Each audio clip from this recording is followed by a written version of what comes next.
Labdien! Šodien pastāstīšu, kā Resiko ERP sistēmā aktivizēt un izmantot Resiko dāvanu karšu risinājumu, kas ļaus jūs klientiem izsniegt un uzskaitīt, atpričot dāvanu kartes, ja pie Resiko ERP sistēmas ir piesaistīta Resiko kases sistēma. Tātad, lai aktivizētu dāvanu karšu risinājumu, jādodas uz klienta profilu, pārslēgšu uz latviešu valodu. Tātad jādodas pārdevēja profilu un sadaļu dāvanu karte. Ieliekam ķeksīti, iespējot Resiko dāvanu karšas risinājumu, un šeit jums jāsavada ir sākotnējie uzstādījumi. Tātad pirmais, produkta numurs. Šeit jums būs jāizvēlas un jāievada ir produkta numurs, zem kura vēlēsiet reģistrēt visas dāvanu karšu realizācijas. Kupona produkta numurs arī ir jāievada, pat ja neizmantosiet šos te atgriešanas kuponus. Atgriešanas kupons ir iespēja klientam atgriešanas gadījumā izsniegt nevis atpakaļ naudu, bet kuponu, ko līdzīgi kā dāvanu karti, zināmu laika periodu var izmantot, lai iegādātos citas preces jūsu veikalā. Tad jums jāizvēlās ir PVN likme, ar kādu tiks realizētas dāvanu kartes. Šo attiecīgi likmi, kādu izvēlēties, jums jāveic konsultācija ar jūsu grāmatvedi. Atgriešanas kupona derīguma termiņš. Šeit jums ir jāizvēlās, kādu pēc noklusējuma jūs vēlēsieties šī atgriešanas kupona derīgums termiņu. Radīt dāvanu karšu sadaļu, tas visticamāk jums būs nepieciešams. Un tālāk ir jāievada, kādas opcijas būs pie fiksētām dāvanu karšu vērtībām un kādas opcijas būs pie summas ierobežojuma. Tātad Resiko ļauj jums strādāt ar diva veida dāvanu kartēm. Tātad vienas ir šīs te fiksēto vērtību dāvanu kartes, kur jūs varat definēt, piemēram, 5 dažādu nominālu dāvanu kartes, kur šī te dāvanu kartes vērtība jau būs predefinēta dāvanu kartes ģenerēšanas brīdī, un ievadot šo te dāvanu karti kases sistēmā pārdošanas brīdī, kases sistēma jau zinās, kāds nomināls šai te konkrētajai dāvanu kartei ir piešķirts. Tātad otrs variants ir tikai limitēt summas ierobežojumu. Tātad jūs nosakat, kāds ir minimālais vienas dāvanu kartes apjoms un kāds ir maksimālais apjoms. Bet konkrētu vērtību, cik šī te dāvanu kartē ir ielikta naudiņa, definē pārdevējs realizācijas brīdī. Ja, tātad pie pirmā veida dāvanu kartēm jūs varēsiet šī gadījumā pārdot 10, 20, 50, 100 vai 150 eiro dāvanu kartes. Otrajā gadījumā jebkādu summu, kas būs starp 5 un 100 eiro. Pat 67, 73, ja klientam ir tāda vēlēšanās. Tātad pēc saglabāšanas mēs nonākam pie dāvanu kartes dizaina. Tātad kādā veidā mēs Resiko sistēmā ļaujam jums konfigurēt dāvanu kartes dizainu. Tātad pirmām kārtām ielādēt šo te fona attēlu. Ja, tātad kāds iztīsies fons tām dāvanu kartēm, ko mūsu sistēma priekš jums sagatavos tādā brīdī, kad jūs ģenerēsiet jaunu partiju ar dāvanu kartēm. Ja. Šeit ir maziem burtiņiem uzrakstīts, kādā formātā ir jābūt šim attēlam, ko jūs augšu plādējat sistēmā, un pie tā ir strikti jāpieturās, ja vēlaties, lai dizains ir skaists un izdrukas būtu kvalitatīvas. Tālāk jūs varat izvēlēties, kurā vietā, kādā izmērā fontā izskatīsies jūsu dāvanu kartē vērtība, dāvanu kartes numurs, informācija par jums kā pārdevēju, kas nāk no klienta profila, un konfigurācija šeit notiek ar labo peles klikšķi. Ja, tātad noklikšķinot labo peles ausi, jums ir iespēja izvēlēties gan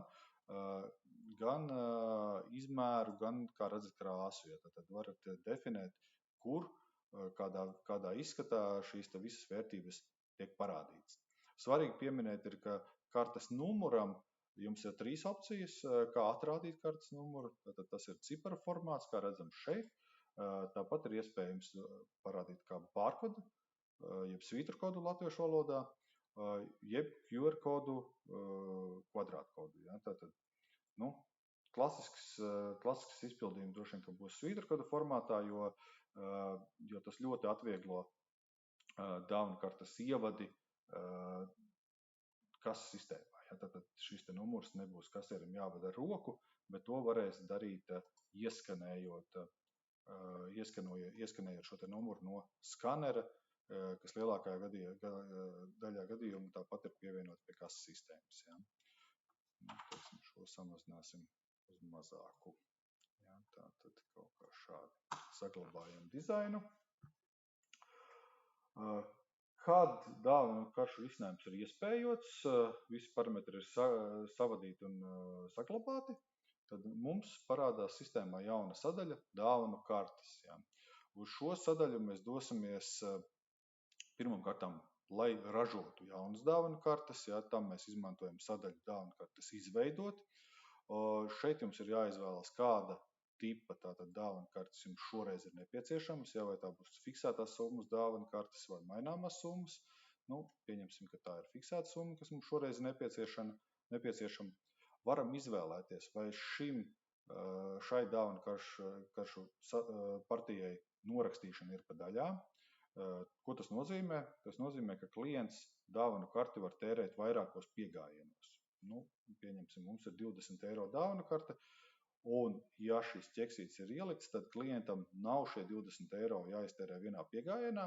Viņi var pie jums atnākt, iztērēt 6 eiro, un dāvanu kartes bilancē joprojām paliek 14 eiro, ko var tērēt citā pirkuma reizē, tik ilgi, kamēr dāvanu kartē beidzās derīguma termiņš. Ja. Šeit jūs norādiet, cik dāvanu kartes šoreiz ir nepieciešamas. Ja. Iesakām neražot nevajadzīgus dāvanu karšu apjomus, tas jums tikai sarežģīs uzskaiti. Tad pieņemsim, ka 10 dāvanu kartes ar nominālu 50, un šīm dāvanu kartēm mums būs 1 gadu derīguma termiņš, tad 12 mēneši, un varam pie partijas piezīmēm piefiksēt, ar kādu nolūku šo te dāvanu karšu partiju mēs ģenerējam. Piemēram,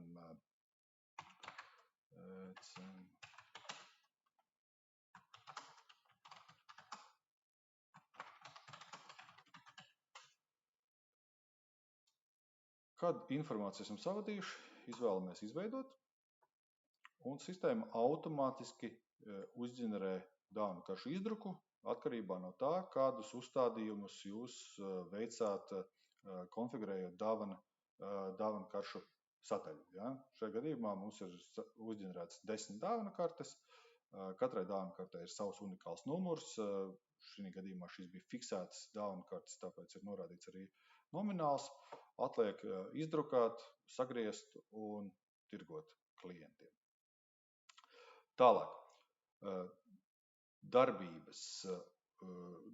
Dāvanu karšu sadaļā mums ir vēl vairākas apakšsadaļas. Tad pirmais ir darbības. Šo izmantojam gadījumos, ja nepieciešams manuālas darbības ar dāvanu kartēm. Piemēram, jūs esat saražojuši dāvanu kartes, kuras tiks pārdotas ar rēķinu, nevis caur kases sistēmu, tad ir jums iespēja manuāli atzīmēt dāvanu karšu numurus kā pārdotus. Ja, tad jūs ievadat dāvanu karšu numuru, nospiedat meklēt karti, karti tiek atrasts, status ir atbilstošs, un jūs varat atzīmēt attiecīgo dāvanu karti kā pārdotu. Tāpat pie darbībām jūs varat vienkārši pārbaudīt kartes informāciju, ja tāda nepieciešamība rodās, ja, vai atzīmēt dāvanu karti kā izmantotu. Ja, tas ir arī var būt gadījumi, kad kāda no dāvanu kartēm ir manuāli jāatzīmē, jeb jāizmaina šis status. Tālāk ir žurnāls. Šeit jūs redzēsiet visas dāvanu kartes, ko jūs mūsu sistēmā esat vēsturiski ģenerējuši. Katrai dāvanu kartei būs redzams status, ja tātad statusi var būt aktīvs, pārdots, izmantots vai beidzies derīguma termiņš. Ja, tātad katrai kartei tāpat ir redzams viņas parametri, vai šī karte ir atzīmēta kā norakstām pa daļām, vai šī ir fiksēta summas dāvanu karte vai nē. Redzam aktivizēšanas datumu, pēc realizācijas būs redzams arī pārdošanas datums, redzams derīguma termiņš, kurš attiecīgi rēķinās atkarībā no partijā norādītā derīguma termiņa un pārdošanas datuma. Ja karte jau ir izmantota, tad redzēsim izmantošanas datumu kartei un redzam, kāda ir sākotnējā bilance šai dāvanu kartei un kāda ir pašreizējā bilance. Tāpat tās ir iespēja apskatīties novietojumu kodu, no kuras šīs te dāvanu karte ir pārdota. Ja dāvanu karte ir dzēsta vai partija ir dzēsta, tad redzēsiet piezīmi par šo te dzēšanas iemeslu. Un pie darbībām jums ir iespēja atkārtot izdrukāt šo te dāvanu karti, dzēst, norādot iemeslu, kāpēc tas tiek darīts, vai apskatīties detalizētu vēsturi, kas ar šo te dāvanu karti ir darīts. Šeit jūs redzēsiet gan aktivizēšanu, gan izdruku, gan informācijas pārbaudi, ja kāds to ir darījis veikalā vai no ERP sistēmas, gan realizāciju vai vairākas realizācijas, ja gadījumā norakstīšana ir pa daļām. Tā kā detalizēta informācija ir pieejama šai te informācijas sadaļā. Un atsevišķiem gadījumiem, ja dāvanu kartes vēlaties izmantot arī kādā trešās puses sistēmā, tad mums ir pieejams izdalīts API kanāls, kur jūs varat dāvanu karšu informāciju no mūsu sistēmas izgūt un arī atgriezt mūsu sistēmā no kādas trešās puses aplikācijas. Īsumā tas arī viss par dāvanu kartēm Resiko ERP sistēmā.